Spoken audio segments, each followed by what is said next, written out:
Sevgili Açık Cevap izleyicileri, dekoratif ahşap boyama ve süsleme hocası sevgili Hülya Öztürk'le birlikteyiz. Bugün bize ne yapacaksınız Hülya Hanım? Bugün sizlerle beraber 3 boyutlu dekoratif bir tepsimiz var. Onu boyayacağız. Tamam. Onu başlayalım isterseniz. Tamam. İlk önce tepsimizi size göstereyim. Tepsimizin içinde kendi parçaları var. Ahşap parçaları. Onları burada bulunan pirinç dekopaj kağıdımızla renklendireceğiz. Tepsimizde simli bir boyamız olan siyah renge boyayıp daha sonra mermer efektleriyle süsleyeceğiz. Tamam, İsterseniz harika. başlayalım. Boyamızdan bir miktar alıyorum. Boyamızı sulandırmıyorum. Arada fırçamı suya batırarak boyamaya başlıyorum. Bu boyanın özelliği nedir? Kendinden simli olması. Ahşabımızı şöyle göstereyim isterseniz.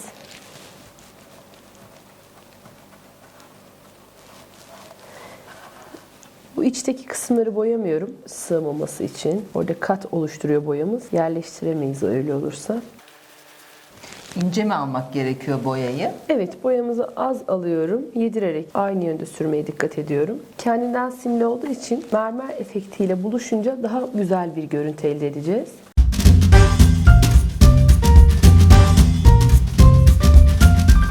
Ben genelde boyaya hiç su katmıyorum. Fırçamız yürümediği takdirde çok az bir suyla fırçamı hareket ettiriyorum.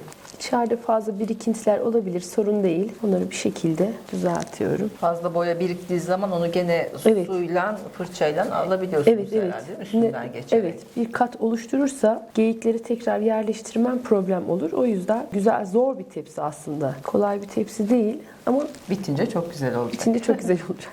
Evet.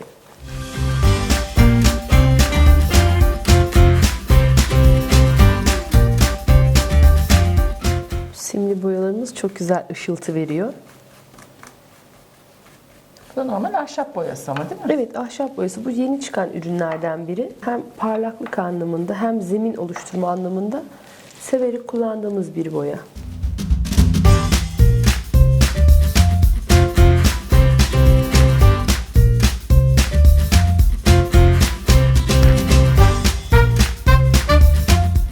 Kenarlara böyle hani sıyırmadan boyanın fazlasını alıyoruz ki birikinti yapmasın. Birikinti yaparsa zımparalama yaparak zaman kaybetmeyelim. Zımpara yapılıyor mu bu simli boyada da? Evet, yapılıyor. Şöyle, ben normalde ham ürüne zımpara yaptırmıyorum.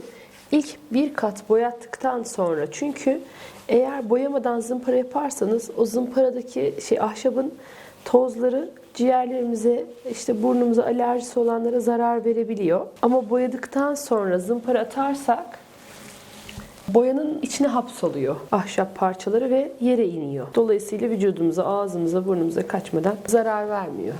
Güzel bir dokumuz var tepsimizin dışında. Onu da yine boyuyoruz. Boşluk kalmayana kadar. O aralara girsin diye herhalde fırçayı mi yapıyorsunuz? Evet. Dik mi vuruyorsunuz? Aynen. Bazen şöyle bol alıyorum boyadan. Bol vurup böyle küçük vuruşlar yaparak dağıtıyorum boyayı.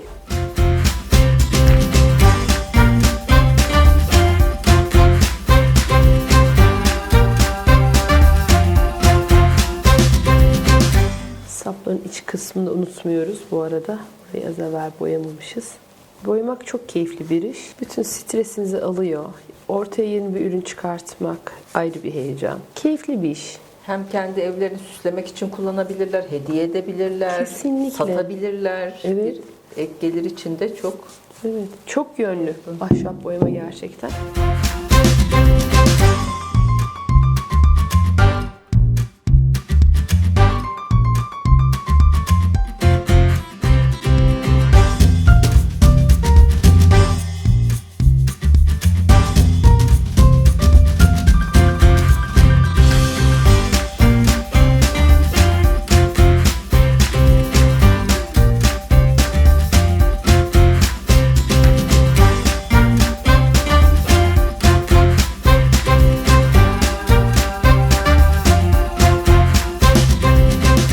Tepsimizin arkasını daha sonra boyayacağım. Şurada fazlalıklar var. Onları görüyorum. Onlara da müdahale edeyim.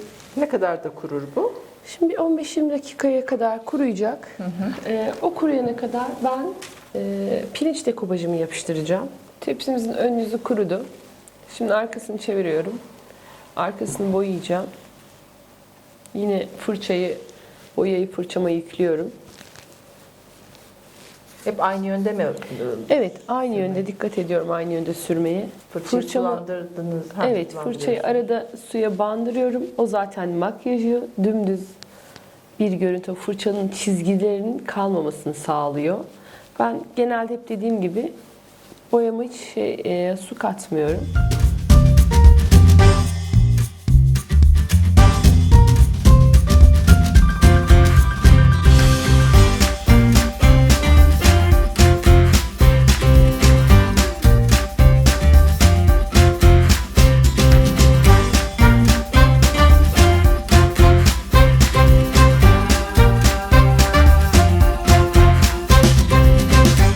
Fırçayı arada hep suya bırakmak gerekiyor herhalde Tabii, kurumasın evet, diye. evet. Kurumasın diye fırçayı suya bırakıyoruz. Şimdi burada 3 boyutlu tepsimizin iç kısmında bulunan geyiklerimiz var. 3 boyutunu veren.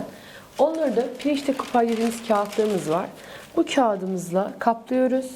Dekopaj tukalımızdan alarak geyiklerimize bu şekilde, yani hiç önemli değil. Hani boyamadaki gibi bir standardımız yok. Sadece yanlardan taşmasın. İnce bir tabaka herhalde sürüyor. Evet, ince bir tabaka sürüp pirinç kağıdımızı yapıştıracağız. Daha sonra da makasla kesmiyoruz. Zımpara ile düşürme dediğimiz bir tekniğimiz var. Zımpara yaparak düşürüyoruz pirinç kağıdımızı. Kağıdımızın yönüne dikkat ederek şu kısımda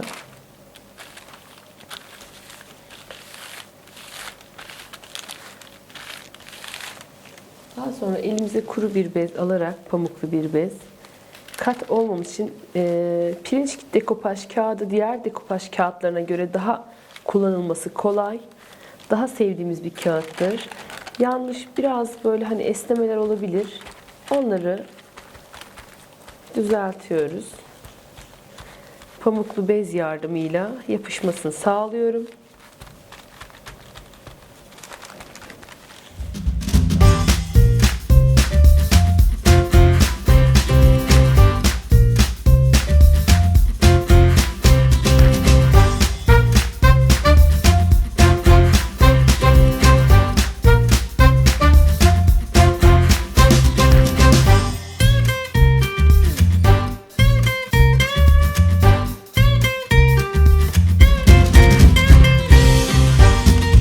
Özellikle simli pirinç dekopajlar çabuk sıyrılıyor, üzerinden renkleri atabiliyor. O yüzden bezi de fazla bastırmıyorum.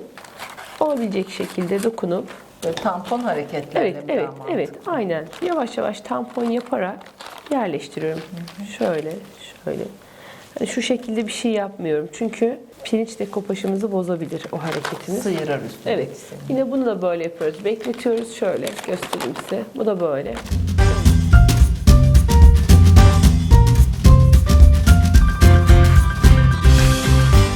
Peki izleyicilerimiz bu malzemeleri nereden bulacaklar? Mesela bu pirinç dekopajları. Şöyle Cadence'in ve Rich markalarımız var. Onların her ikisinde de pirinç kağıtlarımız mevcut. Arzu ederlerse internetten ya da Ankara içinde, işte İstanbul'da yaşadıkları şehirde mutlaka bir Cadence ya da Rich atölyelerimiz vardır. Oradan temin edebilirler. Evet, biraz yapışmış gördüğünüz gibi. Şimdi burada bir sert uçlu zımparam var. Bunu sert tarafıyla yavaşça zımpara düşün. Kesmiyorum, bakın bu şekilde. Sadece kenarına gelecek şekilde. Evet, herhalde. evet, evet. Alanları bakar mısınız? Şimdi şöyle göstereyim size. Aralarda.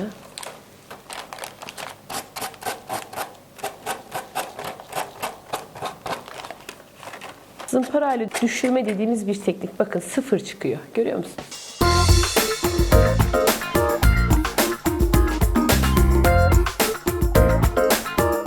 Üstüne gelmeyecek kesinlikle değil mi Evet, zımpara? Kağıdı yırtar çünkü Evet. herhalde. Şöyle yapmıyorum, yatık vaziyette çalışmıyorum, dik çalışıyorum dediğiniz gibi. Dik yaptığımda hem kolay kesiliyor hem de kağıdın yüzeyindeki simleri almıyoruz.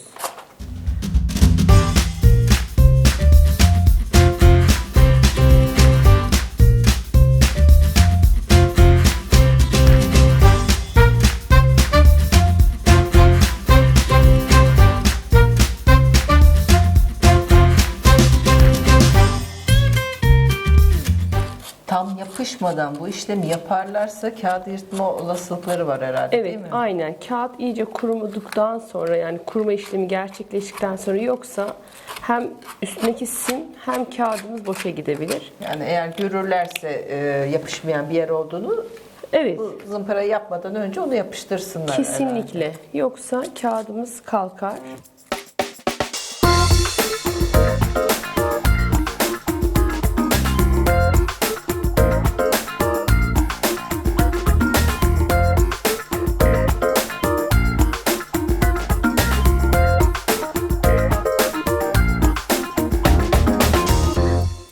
Şu şekilde geyiğimizin pirinç dekopajları yapıştı. Bu kuruyunca şeffaf mı oluyor bu tutkal? Evet, bu tutkalımız şeffaf oluyor. O yüzden de her şeyimizi bununla yapıştırabiliriz. Yani kenarlarına daha sağlam olsun diye böyle bundan geçebilirler mi? Geçebilirler. Ve şeffaf olacağı için görünmeyecek daha sonrasında. Matlaştırmaz da. Hayır, hayır, Yani. hiç. Mat da yapmıyor.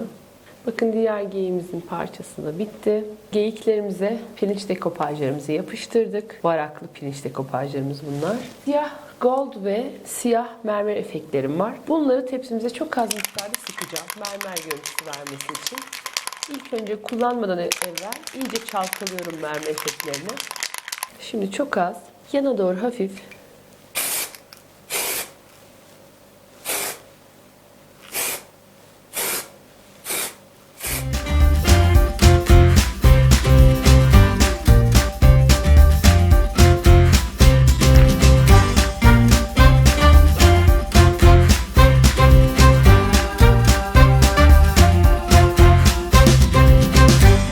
Kenarlarına da gelebilir, değil mi? gelebilir, hiç sorun değil. Daha sonra çünkü mermer efekti şeklinde görünecek, bu ağlarımızı böyle dokundum. Şöyle.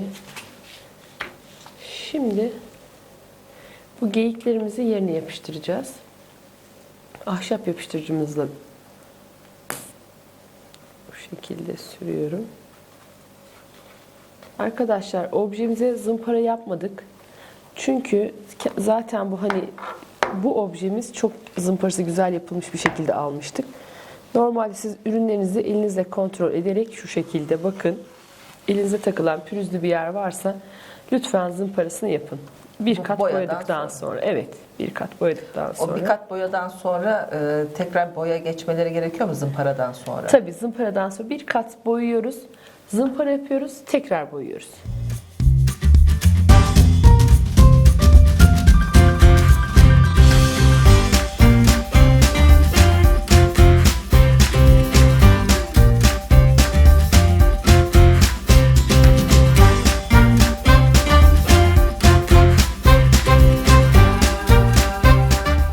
Dışarı taşan Alacağım. tutkallarını Şimdi nasıl onları alıyorlar? ıslak mendille siliyorum. Normalde taşırmayız ama herhalde bir oturtturamadığımız için tam şöyle alıyorum.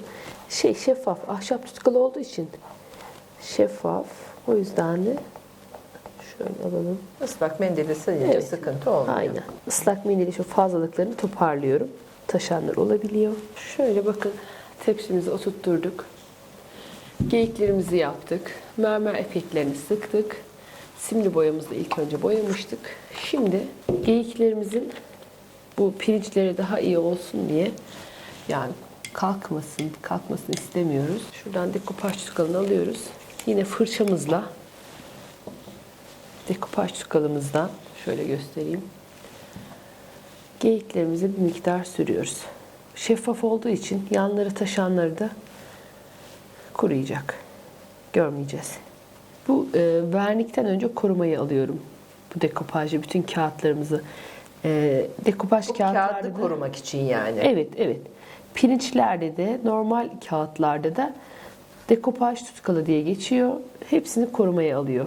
Bu ne kadar da kuruyor? Bu şimdi birkaç dakikaya kuruyacak, kuruyacak. şeffaflaşacak. Tamam. Evet.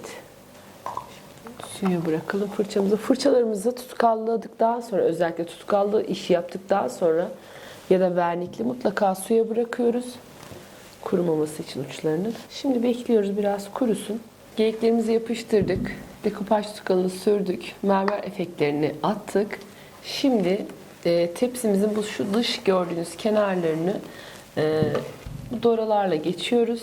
Dorabo isimli boyalarımızla Bu isteğe bağlı çalkalıyoruz. tabii. Evet, isteğe bağlı. Süslemek her şey size kalmış. Şöyle kullanıyorum. Şu şekilde süpürme yapar gibi. Bunu da hiç sulandırmıyorsunuz. Hayır, hiç su katmıyoruz. Bakın şu şekilde şöyle fazlalığını alarak aralara çok az kendi desenli olduğu için girecek. Hafif sürüyorum açıklı koyulu bir şekilde. Şu şekilde. Şimdi diğer kenarlarına sürüyorum. Çok hani boydan boya boyamak istemiyorum. Bir degradeli geçiş şeklinde boyayacağım. Her tarafını aynı koyulukta boyamak istemiyorum. Zaten zemin yeterince koyu. Çok hafif. Şöyle şu şekilde boyuyorum. Daha sonra çok az fırçamı alıp bu kenarlarını, taş verniğimiz var. Taş verniğimi çalkalıyorum. Kurumasını beklemeye gerek yok herhalde. İçine uygulama Evet, yapacaksınız. aynen. Dışı kururken biz de içine verniğimizi sürüyoruz. Taş vernik dediğimiz çok güzel dokulu bir vernik.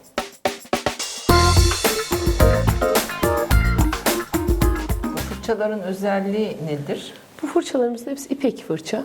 Tahta saplı. Bunlar boyama fırçası olduğu için ipek fırça. Süpürme fırçalarımız da kıl fırçalar. Böyle gördüğünüz Süpürme gibi. için. Evet. Eskitmeleri, bütün az hani gölgeleri vereceğimiz fırçamız bu kıl fırça. Diğer ipek fırça aradaki fark. Biraz suyla Verniğe ıslatıyorum. geçmeden önce dikkat etmeleri gereken işte hani bir toz Evet, parça onları çık- hepsini temizledik. Hiçbir şeyimiz, bakın tertemiz tepsimiz, hiçbir şey yok. Tepsimizde yüzey pırıl pırıl. Şimdi taş verniğimizi fırçamı çok az ıslatıyorum. Normal hani arada da ıslatarak kullanabiliyorum.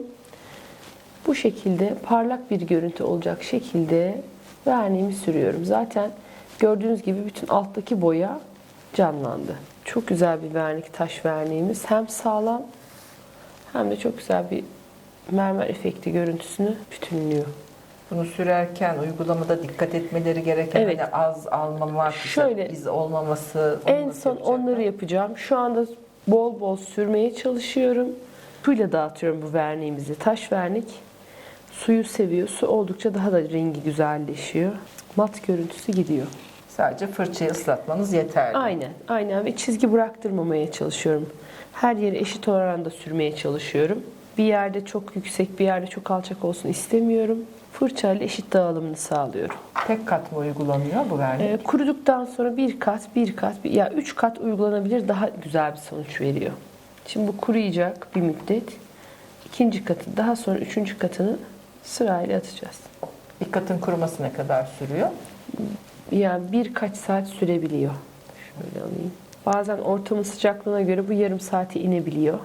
İyice kurumadan ikinci katı atmamaları lazım Evet, değil mi? evet. Boyada da vernikte de aynı şey Kesinlikle, geçerli aynen, herhalde. aynen. Tabii alttaki mermer efektine zarar vermemeye çalışıyoruz.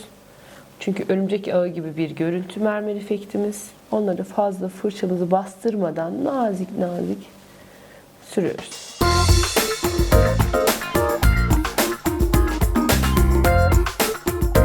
Bu şekilde kuruyacak. Sonra ikinci katını atacağım ve dış kısmını verniğe atıp işimizi bitireceğiz. Bizi izlemeye devam edin. Daha birçok ürün, birçok uygulama yapacağız. Görüşmek üzere, hoşça kalın.